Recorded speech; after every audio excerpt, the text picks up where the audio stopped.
তুই হলি সন্দেশের মা, আর তোকে আমি একটা পুতুল দিচ্ছি, দাঁড়া। আচ্ছা, কোথায় গেলি রে? এই নে, এইটা হলো সন্দেশ। ঠিক আছে, খুব মজা হবে। এই নে সন্দেশ, গামছাটা দিতে চুল কর। আর আমি এটা দিয়ে করি, হ্যাঁ। এই আমার হয়ে গেছে, এই আমারও হয়ে গেছে। চ খেলি। ঠিক আছে, চল।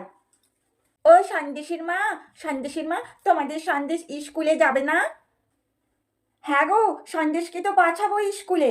আমার সন্দেশ কখনো স্কুল কামাই করে না। আমাদের চুলবুলিও তো যাবে, তাহলে ওকে রেডি করে দিই, দুজনকে একসাথে পাঠাবো। ও, বলছি সন্দেশকে আমি দিয়ে আসবো। আমাদের সন্দেশ তো খুব ব্রিলিয়ান্ট স্টুডেন্ট, ও সব সাবজেক্টে 100-তে 100 পায়। তোমাদের চুলবুলি মনে হয় শূন্য পায় না গো?